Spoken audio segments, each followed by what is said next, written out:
সর্বোত্তম মানুষকে, সবচাইতে ভালো মানুষকে, ভালো মহিলাকে আপনি বলুন তো? মহানবী বললেন, মান তাআলা উমরুহু ওয়া হাসানা আমালুহু, মান তাআলা উমরুহু, যার বয়স বেশি হবে সে সবচেয়ে ভালো মানুষ, সে সর্বোত্তম মানুষ। ওয়া হাসানা আমালুহু, আর আমল তার মাত্রা বেশি বাড়িয়ে দেবে।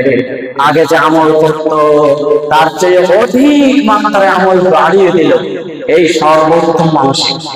অর্থাৎ গত বছর যে আমল করতো এবছর আরো বেশি, এবছর যত আমল হচ্ছে আগামীতে আরো বেশি করবো, এরকম নিয়ত আছে।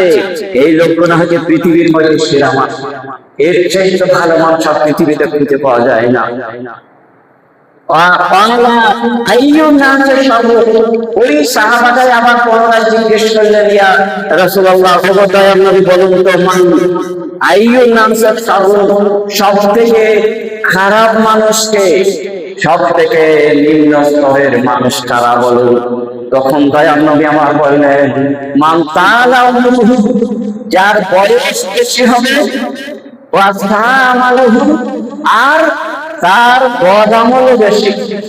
যার বয়সে বেশি হচ্ছে তত বাড়ছে, তার আমল তত কমে যাচ্ছে, বাড়াচ্ছে না, বরং কমে যাচ্ছে।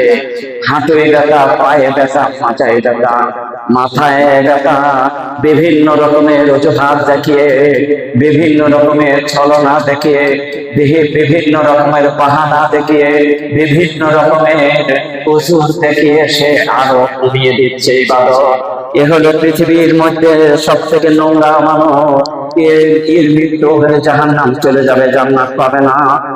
তিরমিজিতে হাদিসটি 2329 নম্বর এবং রিয়াদুস সালেহিনে 110 নম্বরে হাদিসটাকে বর্ণনা করা হয়েছে। দেখুন, একটা হাদিস আপনাদের সম্মুখে বললাম, যে হাদিসটার কথা মহানবী বললেন যে পৃথিবীর মধ্যে সেরা মানুষ কারা, তো অবশ্যই এটা জানতে হবে, জানার পর মানতে হবে। আর একটি দলের কথা বললো, তিনটি লোকের, তারপর আমি শুরু করি। এখন বার্ধক্যের জীবনটা কেমন সেটা আলোচনা চলছে। প্রথমে আন আব্দুল্লাহ ইবনে শাদ্দাদ আন্না রাসূলুল্লাহ সাল্লাল্লাহু আলাইহি ওয়াসাল্লাম, আব্দুল্লাহ ইবনে শাদ্দাদ থেকে বর্ণিত, আন্না নাফারান মিন বানি আযরা, একটা দল, তিনটি লোক, বানি উজরা গোষ্ঠীর লোক বা আযরা গোষ্ঠীর লোক, সালাসাতুন, তিনটি লোক, আতাওয়ান নবী সাল্লাল্লাহু আলাইহি ওয়াসাল্লাম, দয়ার নবীর কাছে আসলেন। বানি উজরা গোষ্ঠীর তিনটি মানুষ, একই রকমের মানুষ, একই বয়সের মানুষ, আল্লাহর নবীর কাছে আসলেন। এসে কি বললেন? আসলামু, আমাদেরকে মুসলমান করে নেন, আমরা ইসলাম গ্রহণ করার জন্য এসেছি। দয়ার নবী তিনি ইসলামের কালেমা পড়িয়ে মুসলমান করে নিলেন। তারপর মহানবী বললেন, কে আছো গো সাহাবাদের মধ্যে এই তিনটি মানুষের দেখভাল করবে? এই তিনটি মানুষকে তোমরা বাড়িতে নিয়ে যাবে, নিয়ে গিয়ে তাদেরকে সেবা যত্ন করবে, তাদেরকে দোয়া করুন, কোরআন মাহফিল, বিভিন্ন রকমের তসবিহ তাহলিল শিক্ষা দেবে। কে আছো তোমরা? চট করে তালহা বললেন, আবু তালহা, তিনি বললেন, জি আমি আছি, আমি নিয়ে যাবো। জি। তো মহানবী বললেন, আসাম নবী সাল্লাল্লাহু আলাইহি ওয়াসাল্লাম, তারপর নিয়ে গেলেন তার ঘরে, তার বাড়িতে তিনি আছেন। হঠাৎ করে একটা যুদ্ধ শুরু হয়ে গেল। তো মহানবী বললেন, তোমরা যুদ্ধে যাও।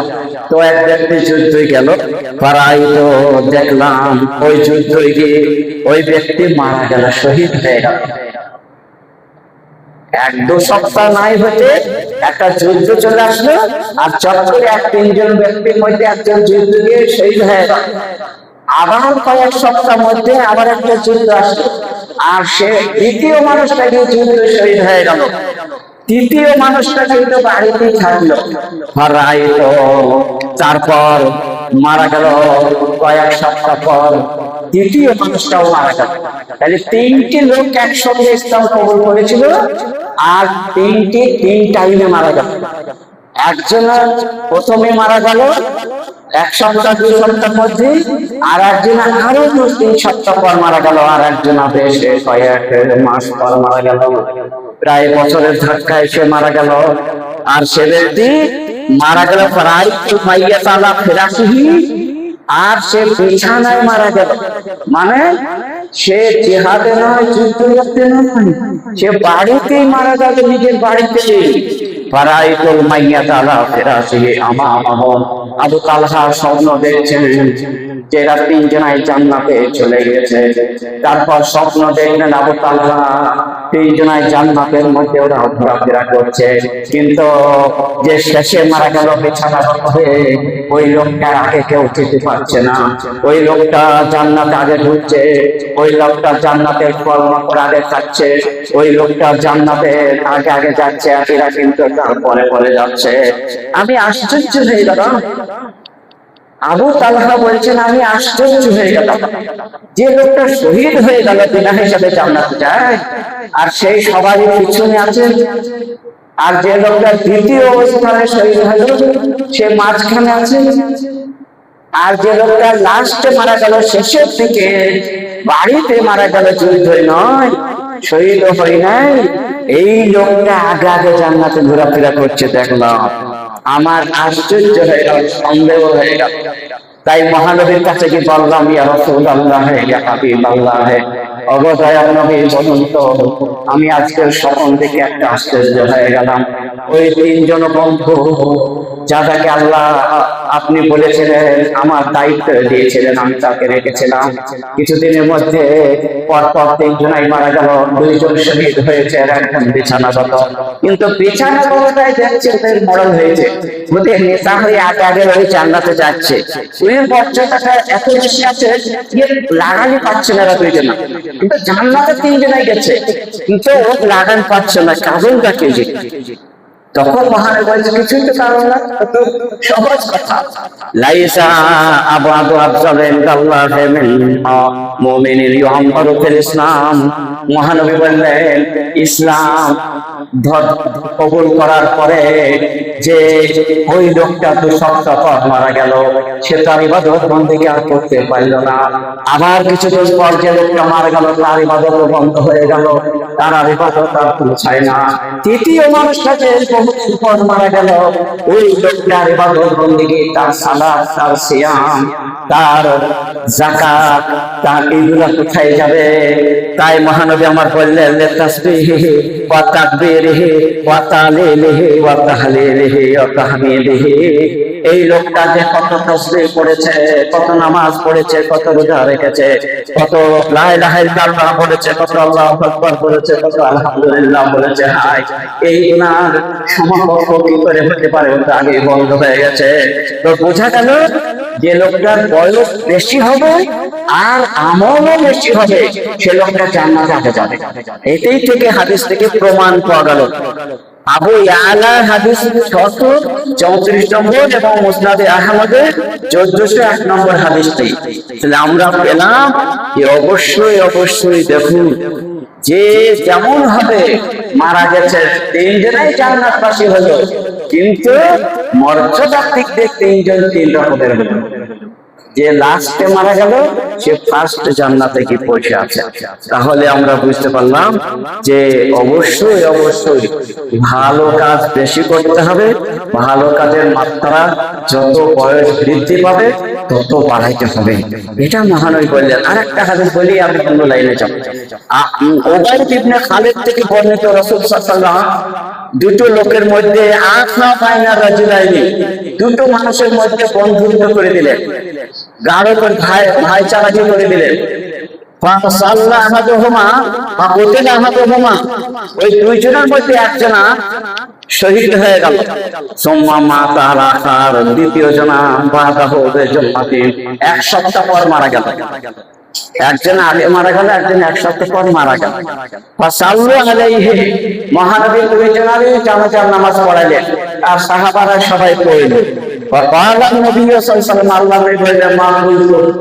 এই 2 লোকের মধ্যে তোমরা কি করেছো, আর এই লোকটার আজ জানাজায় কি দোয়া করলে বলো তো? মহানবী বললেন তোমরা কি দোয়া করলে? তখন সেই লোকগুলা পিছনে লোকগুলা বলছে মুক্তাদি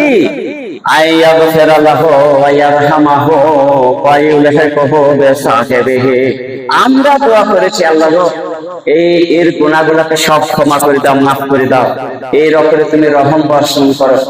আর এর যে বন্ধু 1 সপ্তাহ আগে মারা গেছে তার সঙ্গে সাথীকে বানিয়ে দাও, তার বন্ধুটা ওখানেও কায়েম দায়েম করে দাও।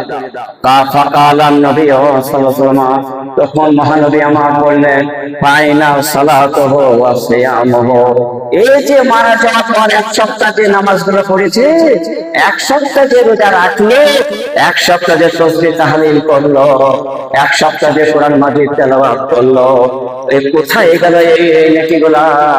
এই নেকিটা 1 সপ্তাহ আগে যে মারা গেল আর 1 সপ্তাহ পরে যে মারা যাচ্ছে, এই দুইজনের মধ্যে এতটা তফাৎ। মহানবী আমার বললেন আবাদু মিম্মা বাইনা সামাই ওয়াল আরজি, আসমান আর জমিন যতটা দূরত্ব আছে এতটা দূর চলে গেছে যে লোকটা শেষে মারা গেল 1 সপ্তাহ পর, এর নেকির পাল্লা ভারী হওয়ার কারণে, এর সালাত বেশি হওয়ার কারণে, এর সিয়াম বেশি হওয়ার কারণে এই লোকটা কিন্তু জান্নাতে চলে গেছে আগে।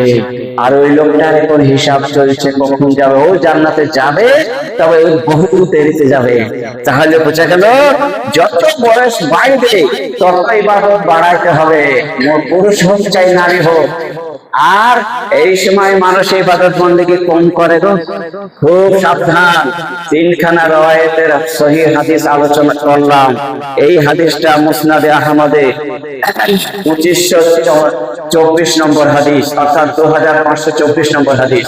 সেজন্য অনুরোধ রাখছি, বার্ধক্য সম্বন্ধে মোটামুটি 3টে হাদিসে ক্লিয়ার হয়ে গেল যে আমাদেরকে যত বয়স বাড়বে তত ইবাদতের মাত্রা বাড়াইতে হবে।